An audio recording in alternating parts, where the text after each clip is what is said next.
The following is a presentation of the Eagles Sports Network. We'll continue on with our Domino's post-game report. Andrew Rogers now courtside here with Carson-Newman head coach Mike Mincey. Coach, a happy senior day, of course. Anytime you can win on senior day, that's a good thing. And you did it against the best team in the league. The regular season champs were in town, and you took it to them on the defensive end. You outscored them by 21 to win your third straight home game against a ranked team. Break down an elite defensive performance, highlighted by that 5-point second quarter when Coker had not made a field goal in nearly 9 minutes of game action. Yeah, I hate to say rock bottom, but we talked a lot about being on the mountaintop and being in the valleys, and after Wednesday, we were certainly down in the valley for sure.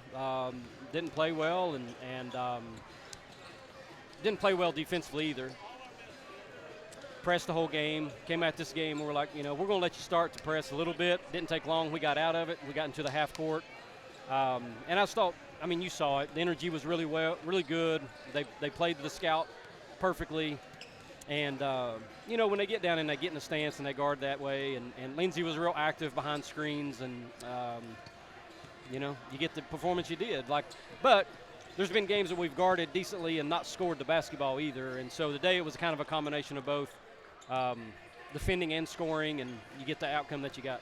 You've seen Lindsey Taylor have so many terrific games. Another one, obviously, here in her final game at Hope Fieldhouse, along with 3 others. 25 points, 9 rebounds, only missed 2 shots. What'd you see from your guards to get it to her in good position, and then Lindsey to do what she does inside?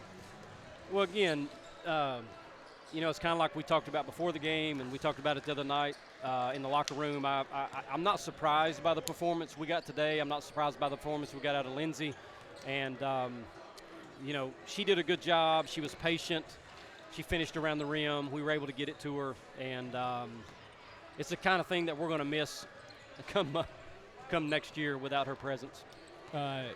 Another senior that had a really good game today all around was Tori Rutherford. 17 points. She was your second and only other double-figure scorer, but she did a little bit of everything. 7 rebounds, 4 assists, 3 blocks, 2 steals. Wherever the ball was, she found it. She was making a play. Pretty much sums up, I think, her Carson-Newman career. What did you like most about her performance today? Well, again, these seniors, of course, Lindsey already celebrated senior day last year. She's here again, but these seniors, they wanted to win their last home game in Holt. Didn't matter really who it was. I think it was great that it was actually Coker after the game the other night. We're coming here on senior day, and it's a legit opponent that's already won our regular season. They're number 1 in the league for a reason. They're ranked in the country, and so you don't have to try to do something to get them fired up. They're already fired up because it's senior day, and they're even more fired up because the opponent is so good. So Tori played her heart out. She played, to the point where she actually asked to come out. She was so tired, and that's rare. And that's without us even pressing, because Coker's hard to guard. They got good foot speed. They can get downhill, and we had to play at 100% effort to be able to contain them. And then, of course, she did a great job on the offensive end as well. Coker offensively does so much on drives to the basket, and you double them up in points in the paint in this game. You get 42, they get 20. What did you like about how you got it inside, but also made their shots on drives inside extremely difficult in this game? Well, that's their DNA, not that they can't shoot outside, but they would prefer to get to the paint and use their athleticism and their guards to be able to do that. And we knew that we needed all 5 guys that were on the floor at a time to be on the same page with each other and try to cut that stuff off and make them make tough shots. You can live with a team making tough shots. You can't live with a team making stuff that you can, and in some of the 7 losses that we have, we've just gifted the team of stuff. Whether it's out of the press or whether it's one player not playing to the scout. And today, I think, not that we didn't make mistakes, but for the most part, I thought they did a good job. And then in turn, they scored. Those 7 losses, we didn't score the basketball. Today we scored 75 points, and again, you get the outcome that you got. All right, so your seed next week. It was a win in 2-seed scenarios. So you're the number 2 seed, and you get a rematch for the 3rd time with Lincoln Memorial, who takes care of business today against Limestone. It's a weird scenario. You just played them 6 days ago, and you'll play them Tuesday night at 7:30 in Rock Hill. What's the process going to be like getting ready for a team that you faced already and a team that defeated you twice in the regular season? Yeah, they've been a tough match for us, and they've won both games. we've here we didn't play particularly well in the first half, a little bit better in the second half, and but again, there was things that happened in both games that we need to clean up. We had inopportune turnovers at their place. Obviously, we didn't guard Smitty very well either game. Certainly not on Wednesday night, and I think it gives them another opportunity to play a team that's beat you twice. Like, it's the only team that swept us on the year, and if our team didn't want to play that team, then I wouldn't think that they'd be competitors. You know what I'm saying? So they're a good team. I think they played obviously great today against Limestone. Have played pretty good against us both times.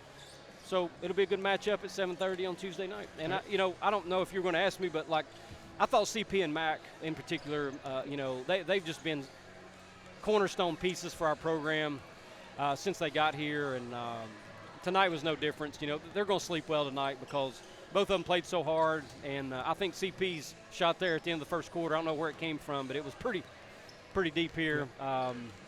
So all of these kids that are seniors, including Lindsey, I mean, they're going to be missed big time. And I will finish with this, because the 4 players that finished this game with 30 minutes or more are the 4 players that will not play again, quite potentially, in Holt Fieldhouse, and Michaela Alvey, Tori Rutherford, Campbell Penland, and Lindsey Taylor. Felt like those 4 were critical and have been throughout their Carson-Newman careers, and that was summed up today on Senior Day. Yeah, I mean, sometimes it's tough when you have a senior day and you have a senior or 2 seniors that aren't like in your rotation or whatever. Obviously, we don't have to fool with that. All 4 of them are starting, and we knew we had to rely on them to win games, and we'll continue to rely on them to win games. But the way things work around here, sometimes you got to wait your turn, and right now we have them, and we're going to enjoy having them as long as the season remains intact. And then next year, we've got a bench full of players that can play basketball, and the next Tori Rutherford sitting over there. The next CP, well, it might be her sister because she's coming in, but, I'm not sure who's the next LT going to be. They don't make them around here like that much, but we'll find a way to be successful. But right now I'm going to be happy with this Senior Day win. Coker beat us here 2 years ago on Senior Day. It was awful. And so this is back-to-back years we've been able to send our seniors out in the right way. All right, Coach, congrats, and go enjoy a 21-point win on Senior Day. We'll talk to you next week. All right, thank you, Andrew. That's Carson-Newman head coach Mike Mincey after his team's 75-54 victory. We wrap up the Domino's post-game report with a look around the South Atlantic Conference after this on the Eagles Sports Network.